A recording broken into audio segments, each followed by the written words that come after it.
Hey, Anton here. Welcome to this quick guide on how to use refinancing for your real estate deals in the Intellcre platform.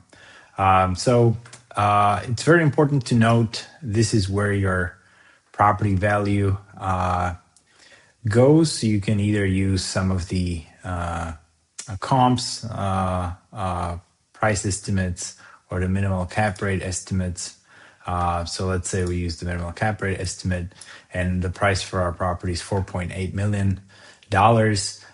You have several financing scenarios that you can use from the acquisition financing, which is our traditional financing for the deal. We have the LTV and a loan amount and down payment that we can either have the system automatically compute, making sure that our DCR is at least 1.25 or some other number, or we can start editing these numbers and basically customizing the loan sizing as well as the terms for this acquisition financing.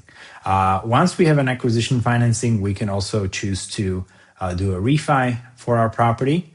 So clicking on the refi, we open up the refinancing interface here, or the refinancing modeling. We have some basic terms for the refinancing, such as the interest rate, amortization. Refinance month is when we want to trigger this refinancing. So if 120 months here, meaning that we're doing the refi in year 10 of holding this deal, we can of course make this 2 years, 24 months, or 12 months, or some other refinance month. We're going to have a loan fee for the refi, interest rate spread for the refi, and also interest only period for the refi. On the right side, we have parameters that are extremely important for the refi.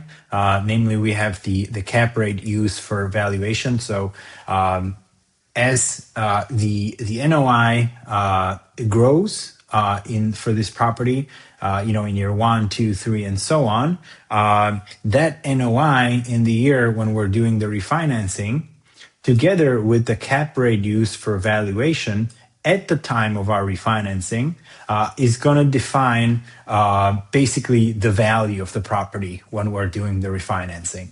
So if, for instance, we have the cash flow for the property, and we look at the NOI in year 10 or the NOI in year 5. Let's say we're doing the refi in 60 months. So in year 5, we look at the NOI in year 5.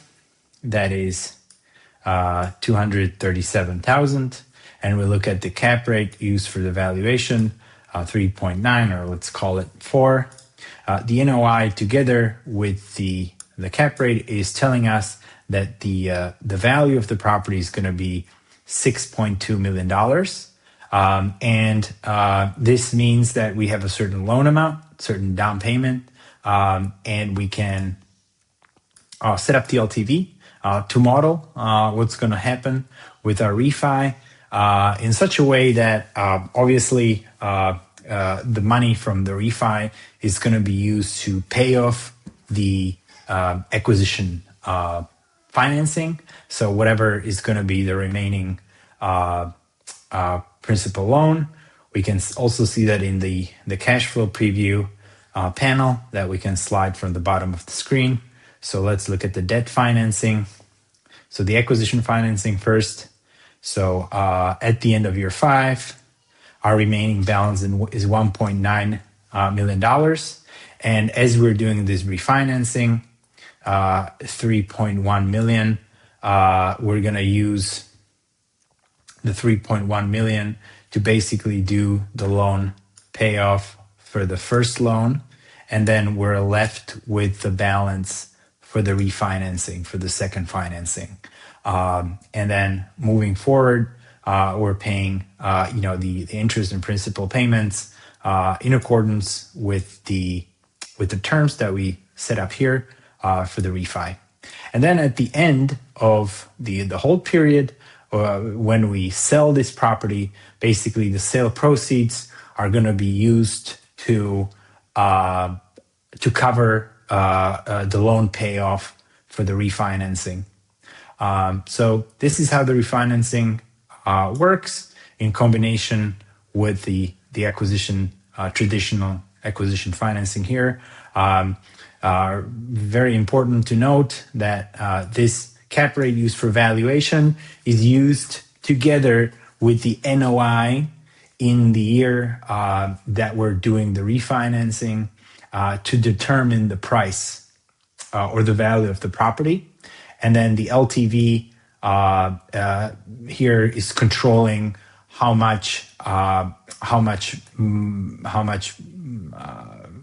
cash back we get from doing the refi, basically cash out refinancing, how much cash out we're pulling from the deal, and then of course paying off the original loan, and we can be left with some extra money that we can use towards other projects or towards improvement of this project, or to pay off to ourselves or our investors or partners. So that's a little guide on refinancing. We hope this is helpful, and see you in the next tutorial.